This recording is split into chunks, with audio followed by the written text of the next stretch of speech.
My name is Scott Challoner, and you are listening to the Leaders Council podcast for the people who run the country and the people who keep the country running. As regular listeners of our programme will know very well, part of our mission here at the Leaders Council is to bring you a variety of distinct perspectives on leadership. And to this end, I'm delighted to welcome Alistair Corrie onto today's show. Alistair is a chartered accountant and agile consultant, and he combines both of those professions to help organisations truly understand and adopt the ways of working which best suit their ambitions. And he has applied the Agile Mindset to help government departments, publicly traded international corporations, as well as working pro bono with organisations such as his local police authority. On top of that, he's also the co-founder of the Corrie Partnership Ltd. And on today's podcast, we're going to be talking all things agile and its incredible potential and how best to implement it. So without further ado, Alistair, welcome to the show and thanks for joining us. Well, thank you for inviting me. This is a real honour, a real treat. So really looking forward to exploring these ideas together. Likewise, Alistair, and it's fantastic for me welcoming you onto the programme as well to really share your expertise. And should we start with the burning question for those not familiar with Agile and the Agile Mindset? What actually is it? So I think the way I think of Agile is it is very much a mindset, and for me it's a way of working. And I think to help explain where we're trying to go with this, I've got a number of Agile is ... Do you remember the love is ... Those little cartoons? I've got a few of those for Agile, but the main one for me is that Agile is figuring out the most effective way of delivering an outcome. And so anything that is getting in the way of that then could be improved, basically. So if we're figuring out the most effective way of delivering an outcome at any given time, and obviously that changes as circumstances around us change, as the people working on the project change, and so on. But constantly keeping in mind, is this the most effective way of delivering an outcome? And therefore, everything that we do is around increasing the speed of the flow of ideas between the brains of the individuals working on whatever it is that we're working on, the project, the product, the deliverable, etc. So it's rooted in adaptability then, isn't it? And we could say that the sort of the inverse to the Agile Mindset, therefore, is maybe kind of a more rigid approach. Yes, I think it's probably quite an easier way to understand what it is by discussing what it isn't. So certainly what we're looking at is the opposite of Agile being a bureaucratic mindset or a fixed mindset. So something that is anything that is stuck in its ways, if you will. And we all know, and with my chartered accountancy background, we know that there are good reasons for having governance and risk management and all those good things, and those are still important. But I think as we delve further into Agile, the Agile ideas, the practices and the principles, we actually learn that risk management and governance are actually built into Agile ways of working if they're done properly. And again, like with most things, it is very easy to think we're doing the right thing and get it wrong. A little bit like training, when you're in the gym, you think you're doing the squats right, but actually you're probably about to hurt yourself because your legs aren't quite in the right place, which is why we need somebody to be spotting us and helping us with that. And in the context of leadership today, why do you feel that the Agile Mindset is necessary for success? So the first thing is that there is a misconception that because Agile talks about things like self-organizing teams and autonomous working and all of those good things, because of that, there is a misconception that agility is not required to make Agile work. In fact, it's the exact opposite. You actually need to create the right environment for agility to work. If we are talking about freeing people's minds to be able to solve problems, to innovate, to move things forward at an ever faster rate, one thing that we need to make sure of is that we're in the right psychological space to do all that. And that ultimately comes to it's the leadership that creates the culture. And so leadership is absolutely critical to that. And there is, in my mind, there is the right type of leadership and the wrong type of leadership for Agile to work or not to work. And what would you say sort of the hallmarks of the right and wrong of those forms of leadership are then, just for those leaders that might be tuning into this? Yeah.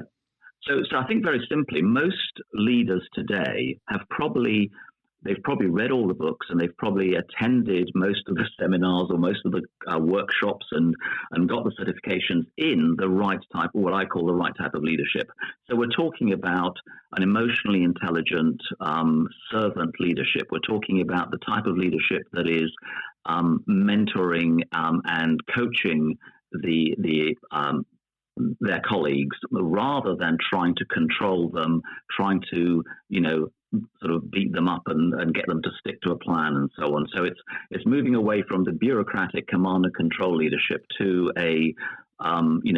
what I call it modern leadership, to try and encompass everything. But if you think about emotional intelligence, servant leadership, enabling leadership, all those words, they kind of help describe what we're looking for. And would you say there are any sort of common traps that business leaders and entrepreneurs can fall into that may be sort of an impediment to sort of implementing the Agile mindset to its full potential? I think there are. I think with just humans generally, we fall into certain traps, certain assumptions. There's an assumption that the leaders are the ones with the information and the knowledge and the know-how, and the doers should just be doing what they're told. And I think that in today's environment is incorrect, because we're missing the massive opportunity to actually engage all the brains in the organization. I think Dave Marquet, in his book Turn the Ship Around, I'm sure most people have come across that book or read it. He talks there about the fact that as a traditional leader, he is the only person with the decision-making power, and he has 134 people who are basically waiting for his instructions. He turned that ship around and created 135 decision makers, 135 leaders, if you will, in their own areas. And he talks in that book about how you still maintain control and governance within that structure, but allowing everybody to come up with the best solutions. And as we know from that story, which is a fantastic case study, they went from being the Santa Fe, the submarine that he was on, went from being the worst performing to the best performing in the space of about a year or so. And there are other stories like that in both in the military and in business that prove to us that these ways of working and this mindset really, really is quite powerful and helpful. And interestingly, I mean, we've alluded to the fact that in some senses, managers and leaders today still try to control everything from people to processes. And albeit we've kind of moved away in leadership from the sort of drill sergeant style command and control in a sense, there is still that element of wanting to sort of oversee everything, isn't there? And I was wondering if you could sort of share a little bit of insight into sort of why that is still the case, because I suppose that itself as well is still a barrier to really sort of implementing Agile properly. It is, and I think there are a number of threads that help explain why we are where we are. Part of it is what we've inherited from the people who were our leaders. As somebody who started working in the late 1980s, very much there's a command and control structure going on there, and so we come out of that unless we are intellectually and emotionally shown a different way. It's hard to know when we become leaders. It's hard to know that there is an alternative. And although we are constantly hankering after a better way, and we read Stephen Covey and so on, and we go, yes, I wish we could do it that way.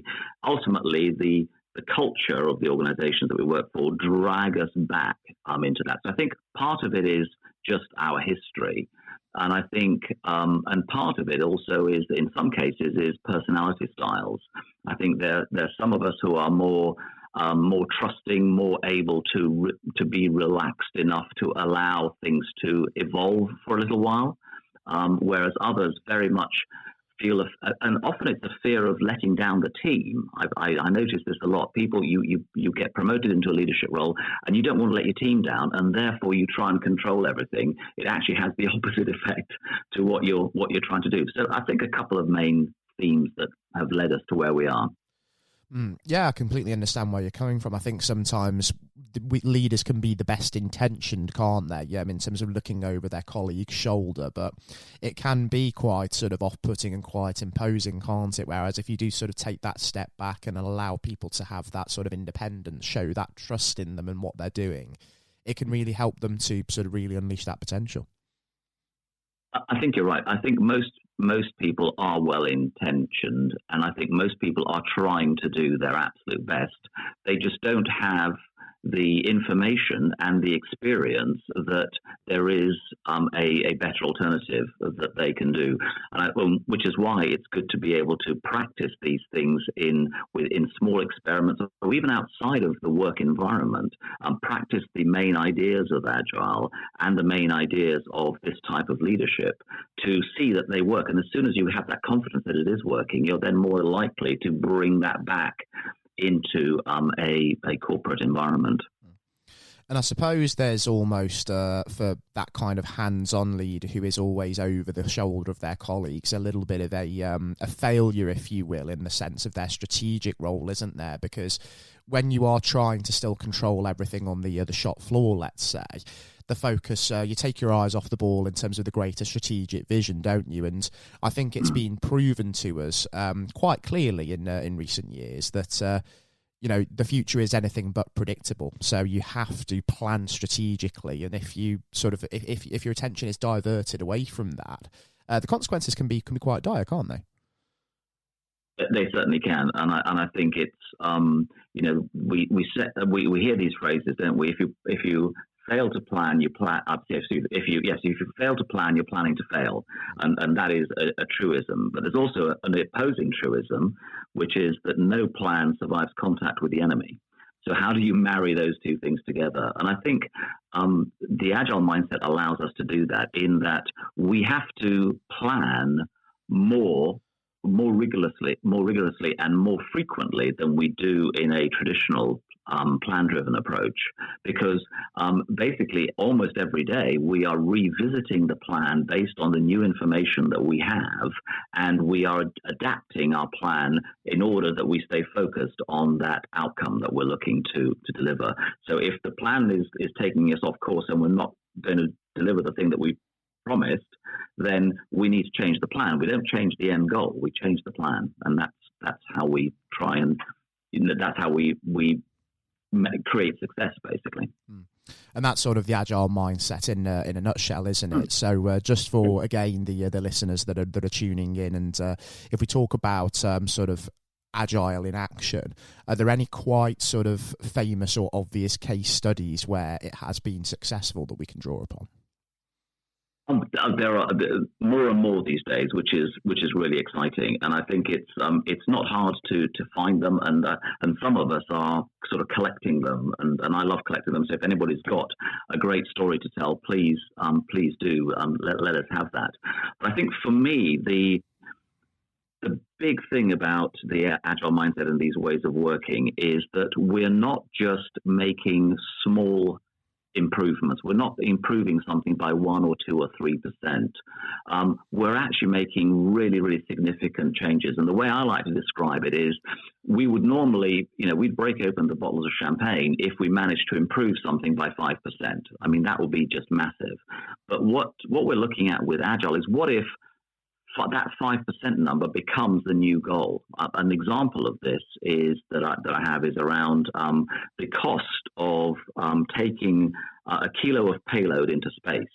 So during the space shuttle program, this was around $26,000 per kilo of payload. This was back in 1995. So $26,000 per kilo. If we improved that by, say, $1,000, we would be like, wow, that's fantastic, because we're taking tons and tons into space on a regular basis. Now, what's interesting is that when we get to what SpaceX is doing, for example, they got this number down to $1,900 per kilo. So that $1,000 or so that we wanted to save now becomes the new number. and which is massive. So it's not an 8% improvement; it's an 8%. It's the 8% of the original cost, which is now the number, and it goes beyond that now because they're actually in 2020 they took that they almost halved it again, and it's now under $1,000 to go for. And the goal. This is what's so fascinating. The goal is to get it down to $100 per kilo, and they're working on that right now. So we've gone from $26,000 down to $100. So the effort to create a $1,000 saving would be massive, but that same effort has created a completely different outcome by looking at this. And there are story after story after story. Another one I've got of a friend of mine, Giles Lindsay, is an Agile coach. He took a team of people who were, they delivered 3 projects in the previous 6 months before he arrived. Just 3 projects in 6 months. So that would be, 6 in a year. He actually, within the next 12 months, delivered 109 projects.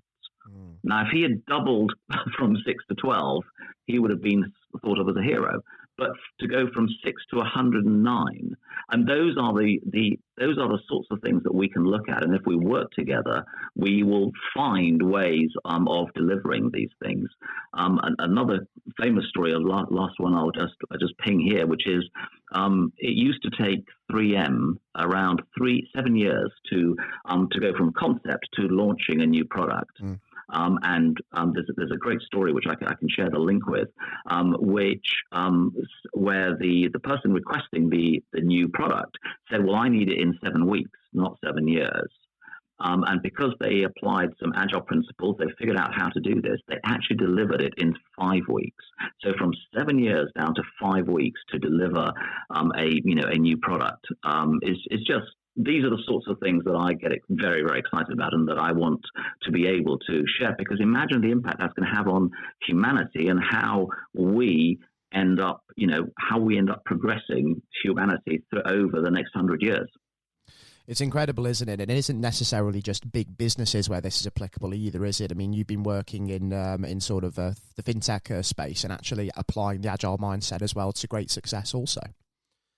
Yes, absolutely. So in my own personal examples, when I was working at a fintech, we were using Agile very much outside of software. We were just using it to roll out a new to roll out the adoption of some tech, but not the tech itself. And again, we used Agile principles there. And rather than spend, I think it was going to be close to £26 million to launch to all the things that you need to drive the adoption.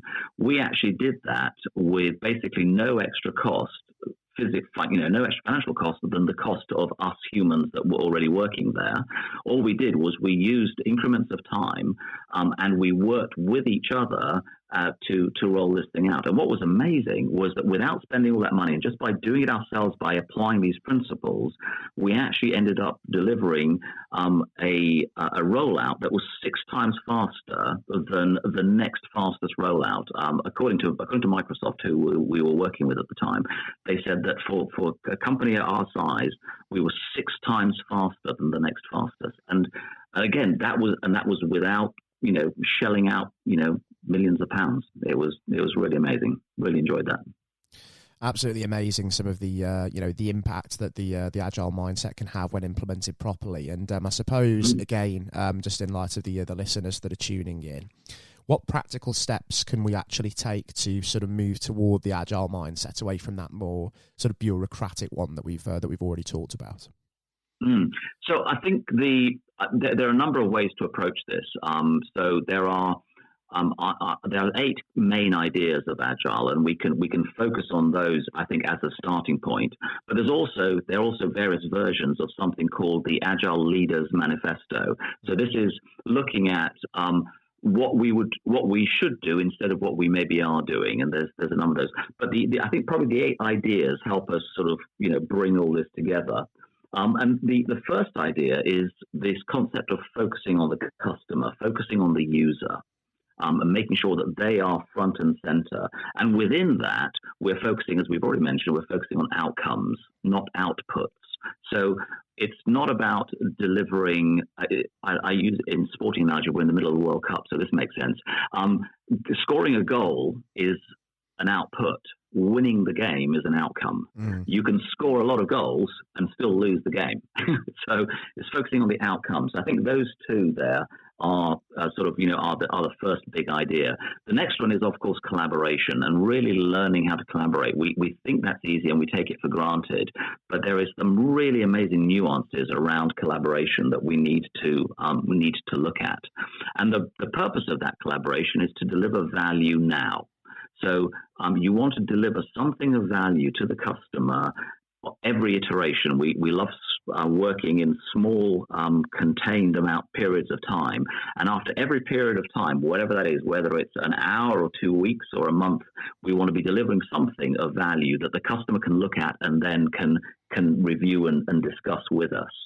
The next thing, of course, is adaptability. We've touched on that one already. We need to then be adaptable to the information that's coming back. But we need to make sure that we change our plans based on evidence. That's principle number, or idea number 5. Make sure that we're using hard evidence, real data, to help us to understand where we're going and what we're doing, and so on. And if you think of a spaceship, we've just landed back from our trip around the moon, right? But a spaceship, as I'm told, I'm not an expert, but I'm told that a spaceship is almost permanently off course. But constantly using feedback and evidence, it is basically getting itself back on course by making minor little adjustments along the way. The 6th idea then is transparency. I think that kind of is self-evident, but it's really interesting how hard it is for us to be transparent because it requires trust. And point number 7 then is simplicity. How simple can we make this can we explain our ideas simply? Can other people explain it back to us and on to other people as well? And that's how you move away from being a command and control leader, is when you see your ideas moving through an organization without you doing the explaining. And so simplicity is really, really important there. And we've touched on modern leadership already. So this idea of creating the right psychologically safe environment for all the brains that we spent all this money hiring these best brains in the world. We always pride ourselves on hiring the best, and we do. And then we do the wrong thing in terms of controlling those brains and doing things which get in the way of their thinking capacity. So modern leadership is number 8 in that.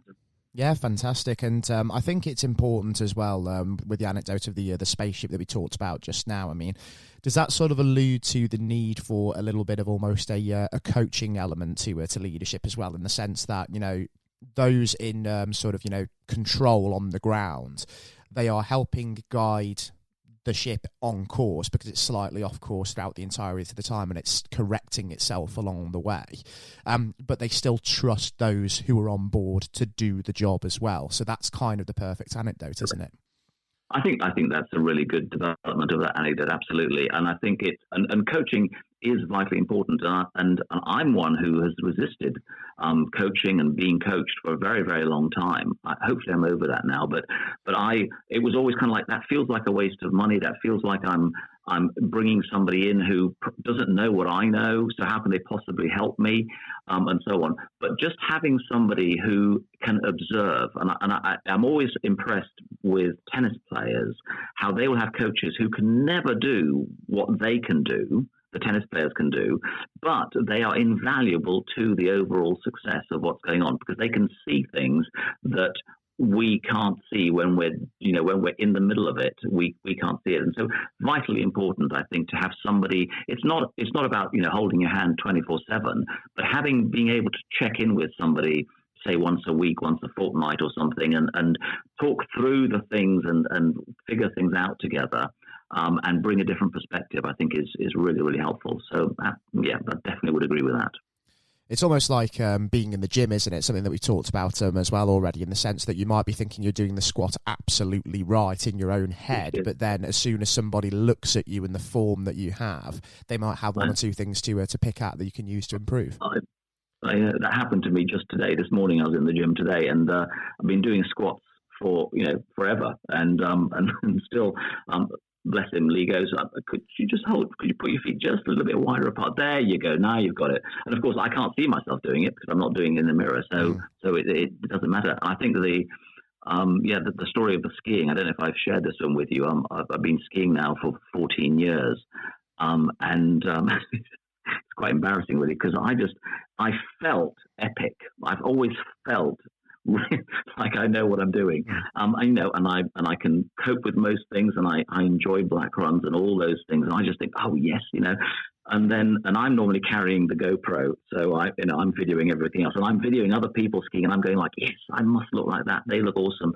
And one day recently, my wife said, "Can I play with the GoPro a bit?" And I said, "Yeah, sure, that'd be great."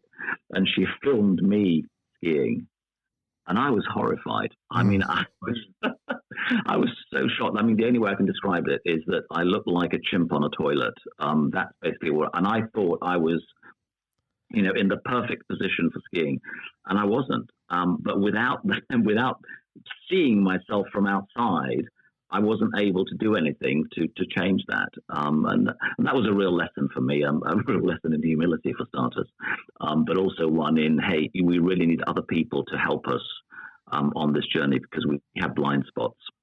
We absolutely do, and that's food for thought for anybody that's tuning into this. Do look into who can externally observe you, because they may pick out things that you never ever thought of before. Absolutely right. And just a reminder as well to anybody that is listening into this episode today, if you do have your own perspective on any of the issues that we've discussed today to bring directly to the discussion table, you can apply to actually be on our podcast as well via leaderscouncil.co.uk/apply, or if you simply wanted to leave a comment on what we've discussed, share your own experiences, or even ask a question, you can do so via leaderscouncil.co.uk/contact-us as well, if you didn't want to go as far as featuring on the programme. For now, Alistair, I have to say it's been an immense pleasure welcoming you onto the show, and it's been really enlightening for me, and it's a shame that we're running short of time because I could literally sit and discuss this with you all day. But before we do wrap things up, having talked all about the Agile mindset, I was just wondering what some of your sort of personal milestones, goals and ambitions are for the year ahead of us as you look to sort of help more leaders really implement that to the best possible effect. Absolutely. I think for me, it's I'm looking at creating creating a little bit of a competition, like a bit of a game show. It will be like a Commonwealth Games. It will be the friendly games, but I want to be able to show people that side by side, have people see a team approaching a task in an agile way and in a non-agile way, and looking at the differences. I've run these sort of privately for a while now, and I've seen some amazing impacts and differences. So I'm looking to expand all that. So for me, the most important thing is helping people to understand the information and being able to adopt it by using experiments and by using games and by experiencing it in themselves, so that they can get to where they want to get to. Because I think if we can do this across government, if we can do this across businesses, if we can do it in charities, all these places that I'm trying to get more and more involved with, we're going to have some amazing outcomes, and we can all save money. We don't need to hire as many people as we thought we did, because we're all delivering more and better, and so on. There's some, for another podcast, maybe the financial impact of this and the benefits will be quite an interesting one to delve into. But yeah, for me, it's like, how many people can we help to understand and adopt? And like I say, some incredible ambitions and aims there, and I do sort of wish you all the luck in the world in really going and executing that to the best possible effect, Alistair. And as you've potentially suggested there, I'd love to welcome you back onto the show in future to maybe discuss more about Agile, the benefits, and maybe even see where you are with sort of the development of the game show style thing that you're looking to launch as well. Perfect. Love to do that. That'd be really great. Thank you, Scott. Brilliant. And it's been my pleasure welcoming you onto the programme. And for everybody else tuning into today's show, I do hope that you have thoroughly enjoyed hearing from Agile consultant and chartered accountant Alistair Corrie today. I've been your host, as always, on today's episode of the Leaders Council podcast, Scott Challoner. And until next time, when we'll be back with a whole new perspective on leadership, please do take care all, and goodbye.